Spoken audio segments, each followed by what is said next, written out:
आणि तुम्ही स्वतःहून सतत प्रयत्न करत राहा. कारण की आता आपल्याला वाटतं की हुशारी वगैरे असं काही नसते, प्रत्येकाला एकच असतं, समज समान आहे. आपण काय सतत प्रयत्न करत राहणं आणि ऑब्झर्व करत राहणं. आज आपल्या क्लासमध्ये आपण बघतोय आपला एक मुलगा असतो, ते एक मुलगाच का असतो, शिक्षक त्याला काय सांगत असतो, ते एक मुलगा काय करते, आपल्याकडून जास्त द्यायचा प्रयत्न करतोय.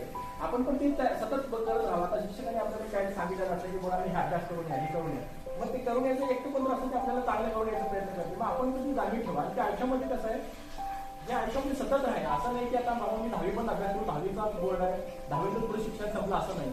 ते प्रत्येक सराव ते करत राहायचं आणि ते आपल्या आयुष्यामध्ये पण तसंच सतत राहावं लागणार आहे आपल्याला. एक कॉम्पिटिटिव्ह म्हणजे स्पर्धात्मक आपण आयुष्यामध्ये सतत असणं महत्त्वाचं आहे. ते तुमच्या आयुष्यात तुम्ही बाळगा, ते चांगलं करा, एक चांगलं ध्येय ठेवा. आणि आयुष्यामध्ये तुमचा स्वतःवर विश्वास ठेवणं खूप गरजेचं आहे. तुम्ही कितपत तुम्ही लोकांना जे महत्त्वाचं नाही, तुम्हाला एक स्वप्न असतं, ते स्वप्न तुम्ही कार्यरत ठेवा आणि त्या स्वप्नावर तुम्ही सतत त्याच्यामध्ये प्रयत्न करत राहा. तुम्हाला नक्की तुम्हाला यश मिळेल. आता